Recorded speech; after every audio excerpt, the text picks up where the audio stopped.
Boa tarde, professor. Deixa eu compartilhar a tela aqui dos slides.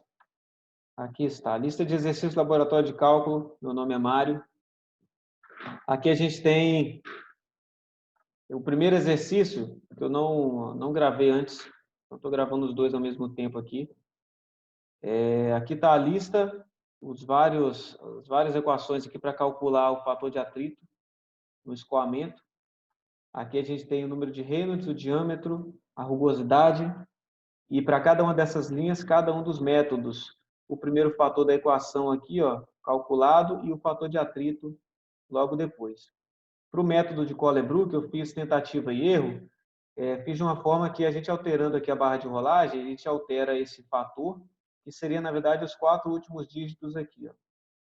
Então, eu aplico no fator de atrito, aqui ele calcula essa parcela e calcula a outra parcela, ou seja, a primeira e a segunda aqui, e dá a diferença. Esse valor de 4,883 é o que deu a menor diferença, certo? Então, seria o fator de atrito de Colebrook. Aqui seria o desvio padrão comparado com eles. O que mais chega perto é o Souza-Cunha-Marx.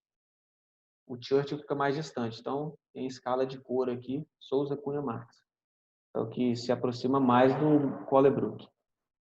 Aqui já é com o Scilab. O mesmo problema. Aqui as variáveis declaradas, Reynolds, diâmetro, rugosidade. E aqui eu declarei o seguinte, cada uma das equações eu utilizei fatores, ó, este A aqui ele se repete em todos, né? K sobre 3,7D, se repete em todos.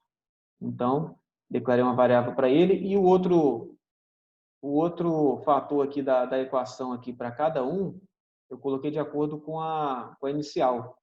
CH para Churchill, SW, BAR, Haaland, SCM 1 e 2 para Souza Cunha Marx. Todos eles aqui declarados, né, corretamente. Aqui é o seguinte, definindo o fator de atrito, o coeficiente de atrito, né, de acordo com cada uma. Então, fator para Churchill, fator para esse nome aqui que eu não sei falar, fator para Barr, fator para Haaland, fator para Souza Cunha Marx. Cada um deles aqui, detalhado. Então, a gente tem aqui o seguinte. Aqui eu fiz o seguinte, ó, eu joguei essa parte aqui para o mesmo lado da equação, né? Igualei a zero. Por quê? Esse zero aqui eu declarei como 0CB. Tá aqui. Ó. Ou seja, o fator aplicado aqui que mais se aproximar de zero é o fator de Colebrook, é o mais próximo do fator de Colebrook. Então, eu coloquei aqui, ó, o fator de Colebrook recebe o fator de Churchill, fazendo um teste, no caso, com o valor, o valor obtido com o fator de Churchill. Então, deu uma diferença de 0,0064. E a mesma coisa eu fiz com os outros.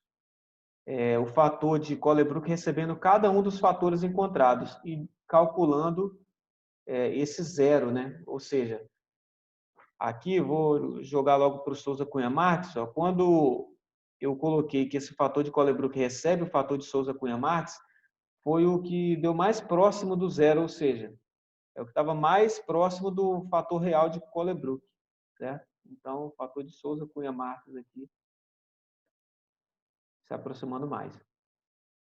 Aqui o cálculo do desvio padrão de cada um deles, né? Valores, aqui é a função que eu encontrei de desvio padrão para o Scilab, que eu tinha comentado com o senhor depois. E aqui o cálculo de cada um deles, sendo que o de Souza Cunha Marx foi... Cadê?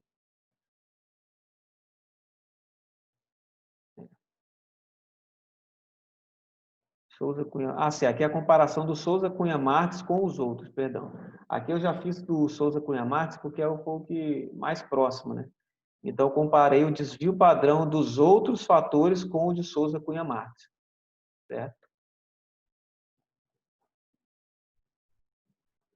É porque eu estou no trabalho aqui, eu estou tendo que atender algumas pessoas que passam aqui.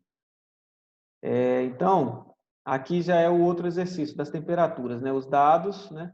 Aqui eu fiz a tabela para a temperatura do pesquisador 1 e desvio padrão, em verde. temperatura do pesquisador 2 e desvio padrão 2 em azul, né, conforme os coeficientes aqui. Né.